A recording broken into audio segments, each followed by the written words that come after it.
Hello to all Instagram. I thought I would make a quick video today from my haunted farm home. Wanted to show you guys a quick little thing here. Here is the front porch. And here she is. Haunted as fuck. And it seemed like everyone decided to mow their lawn at this exact moment because I wanted to do this outside, but I have something to share with you guys that happened to me last night. So I was lying in bed and I had a strong visual visitation from an old Victorian woman, and it was really scary at first because it overtook my whole body and it overtook my mind, and it felt like she pierced into my third eye. For those of you that don't know me or that are kind of new to what I do, I've been doing psychic mediumship for over a decade. My first experience was down on South Temple, downtown Salt Lake City, in one of the older homes, and since then it's just been coming frequently with different visitations. But this one was really strong. It was really, really profound. And the things that she taught me, or she communicated to me, were very significant. And I thought I would share to you guys what was brought up. And I'm going to do this as quickly as possible because there's a lot going on. So I call this Victorian spirit the Victorian vampire. And the reason is because she gave me this feeling that the individuals that came over to pioneer Salt Lake City were not all these Christian, Israelite kind of Judaic people. Some of them had a very strong background in the magical arts, especially she was showing me women. Women were very in tune with some of the teachings of their ancestors that had some embedding of the magical arts. So there was sort of that magical component that kind of came through. What she showed me, Miss Vampire Victorian, she showed me the book of Stephenie Meyers, and I haven't read them for a while, but what came through in that experience is Stephenie Meyers is the great-granddaughter of J.P. Morgan. J.P. Morgan is part of a dynasty and an old family bloodline that is very evolved. They are very intelligent. They know how to really, I say, work the matrix. They know how to manipulate and control their world very easily. They can manifest things very easily. It is a very high-level bloodline. And in that bloodline, there are vampiric initiations. And what that means is when you go back to ancient Greece and you look at the mystery schools and the old rites of passage for the priests and the priestess, they had to go through certain things to unlock different parts of their mind to be able to understand and control their world and their inner energy and know how to manipulate it, much like we would see magical people on TV. They just know how to control the weather. They would know how to call in spirits for the crops. They would know how to destroy the crops if they were going bad, all these different things, right? They knew how to control their world by knowing their inner world. And those were called initiatory processes with spirit. It evolved your soul very quickly. It almost made you very godlike for those that were not going through these processes. And they called them eventually, I'll have to look at why it was called this, but they eventually became vampiric in nature. And then those rites passed down into ancient Rome, and then those rites moved over into the British Empire. They call them the vampiric initiations and energies once you make it through, because the visual was, if you look at Stranger Things this last season, there is an individual that became so evolved in comparison to other humans that he was able to surpass time and control the multiverse in such a strong way and control other people's minds and subconscious and fears and all these things. And he has these tentacles that reach out and connect into that and pull them into him. So it is just a symbolic way to show that the once was asleep is now fully awake and able to control his or her environment and can control the sleep. It's also called like feeding off the dead, because if you're in a sleeping state, you don't know of your energetic power, you are asleep, and kind of you're dead in a way because you're not evolving, you're not growing your energetic field. So the vampire, so to speak, feeds off of individuals that are impulsive and that are just here to live and not actually evolving. And when I remote view, or when I psychically look into vampiric bloodlines and souls, they do have tentacles that can reach out and kind of feel into their world and tap into the better timelines. They can tap into what will manifest things more quickly. They can bring in people to help them heal, these kinds of things. Like they can pull in things, energy really quickly. And the theory behind the vampiric initiations is also that your soul, through its evolutionary period, is not necessarily having to do all these things to be able to manifest its world. It sucks it in. So it transforms it from a positive torsion fields of outward good works to a negative torsion field of pulling in energy. So something to consider when I talk about vampires. I just like, some people are like, this is like all fake lore, right? It goes back to ancient rites, and it goes back to these old temples and mystery schools. It was just termed vampiric because the soul goes from a positive torsion field of outward works into a negative one of pulling in what it needs to evolve, survive, and grow. Similar to on Stranger Things, how the one individual, I keep forgetting his name, he's number one, and he's basically like the representation of the black magician, but he pulls in people. Like he never really has to go out and get people, he just pulls them in through his cords. And anyway, in Stephenie Meyer's book, the vampire lore section that she writes about, you've got the new vampires, which are those that have basically come over to America and have had to transform themselves to survive in some way. And they're against the old bloodline families of the Italian rites, the coven of the Volteri, I think is what it's called. That is highly symbolic as well, because when we look at what happened, the British Empire basically took all of these old ancient rites, but sent out individuals to implement it in this new world, this America world.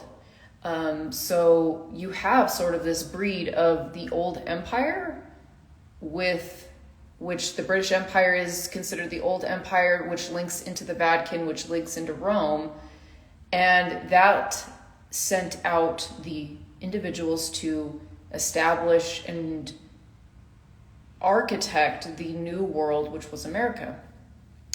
And the American initiates were on board with the British for a while, but as we know, as time has transpired, they were not. But the British, it represents similar to this old Italian Volturi coven that Stephenie Meyer talks about. It's so old and powerful that it's really hard to break down. Like it's got so much power. It's an old magical order that has existed for so long that it's so hard to break down. But when these individuals come over to America, what happens is they make the enemies with the natives, and the natives are the ones that were given the rights to this land and the rights to be able to have their own initiations through their own temples and through their own spiritual rites. So by the vampires, or let's just say like the old British vampires or monarchies or powers and controls, as they come over and take over the native, they now create a huge energetic enemy. And with what Stephanie Myers is trying to portray, at least from the message that this Victorian kind of sent over to me, there is an attempt and an energetic push to heal the native spirit and these old bloodline families that came over and basically took everything. When you look at the Twilight series, you have the old native lore of where they turn into werewolves. And this is significant because that is the symbol of their vampire initiation. So when one turns into the werewolf, they become the ultimate, I don't want to say creator, it's more of predator, like the ultimate predator of this land. And that's also what the vampire is like kind of representing as well. It's like a very predatorial spirit because it can pull in anything good or bad and use it its own will and take it in as food or whatever it needs to survive and evolve and grow, while everybody else is sort of in their sleep state. So the wolf is that symbol for the natives. So when you talk about like Walker, what is it? Walker Ranch? No, Skinwalker Ranch. There have been individuals that have talked about seeing like werewolves on like standing up, like men shifting into like werewolf. So their soul now becomes immortal in a way.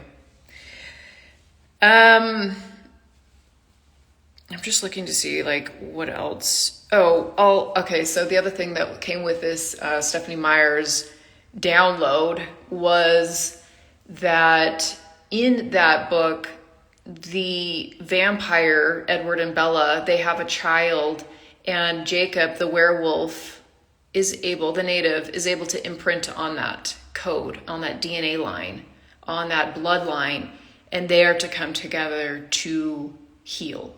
They are to come together to become one and unified with the old and, well, I guess I should say the old vampires to the new vampires in the new world into a conjunction with the old lore of the natives, if that makes sense. So it's something to think about, right? Like what is happening, especially, in different parts of the US, there is a strong turnover from these old bloodline families that ran very victorious empires of business and financial monopolies. Actually, that's where JP Morgan, that's where allegedly the word monopoly started to come from, is JP Morgan basically took hold of every banking system and created a huge monopoly through that financial system that they termed it the monopoly. And there's a theory too that the Monopoly Man is actually written or drawn, characterized after JP Morgan, like his face and stuff. So it was a, what do I want to call it? Predestined? I don't know if I want to use that word. It's a psychic viewing of the energetic collective transition that we're going through, I think is what I want to call it. And the other part that I think is interesting that this Victorian spirit wanted to tell me, which was actually really terrifying now that I think about it, like just the whole, she wasn't gentle, like she was terrifying, but I could tell she probably had an old bloodline herself, and that her family came here and they were very powerful individuals.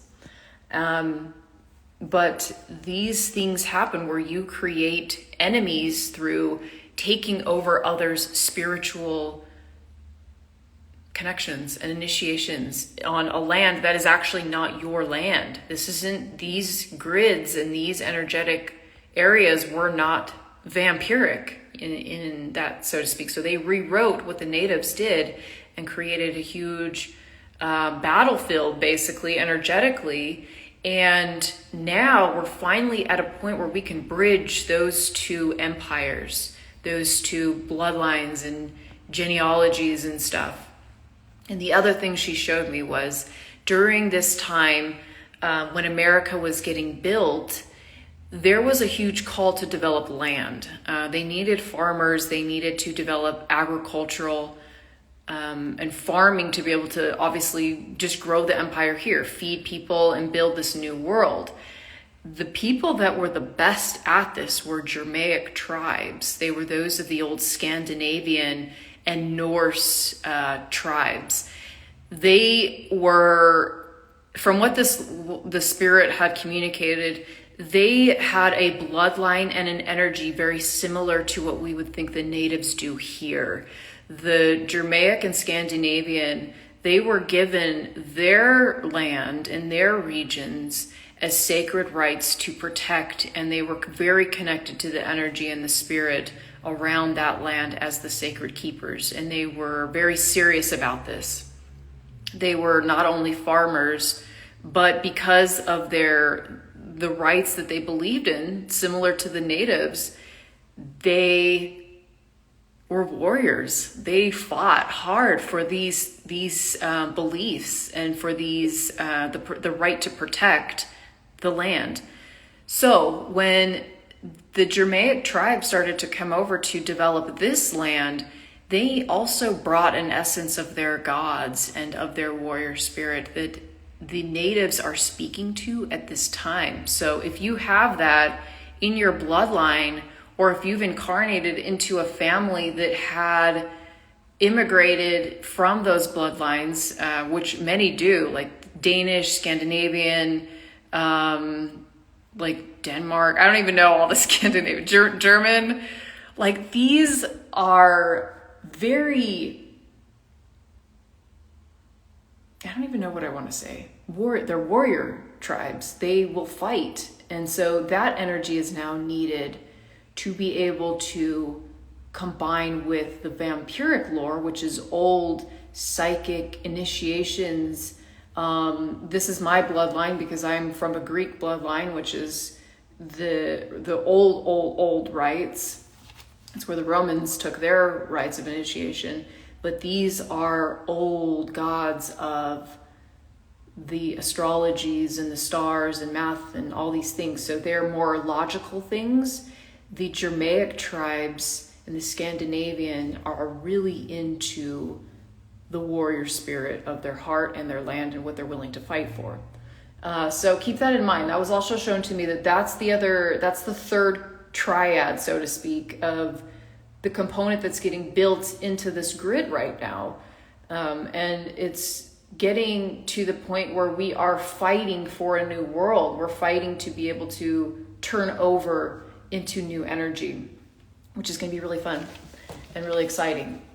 I don't think that, the other thing that came up that was actually kind of cool is the Germanic tribes were the only ones to be able to defeat the Romans. No other tribes could conquer the Roman Empire because it had gotten so powerful and so big. And so I could consider that very metaphorically when you look at Stephenie Meyer's writings, right? Like, who is the only one that's able to defeat the old covens, these old magical rites? And for those that are like, magic isn't real, like magic isn't those are fairy tales and whatnot, like that is how this world operates. It operates in magical rites, especially the older bloodlines. They use magical energetic will force to be able to create their world. And that's what Zion is. Zion is the manifestation of what world you want to create, what your empire is. Anyway, maybe before I leave you guys, I'm just gonna turn that. Did it go? Oh, let's see. Turn back around. Let's see. Here we go. I thought I would show you guys this fireplace. of old been restored. Very cool, right?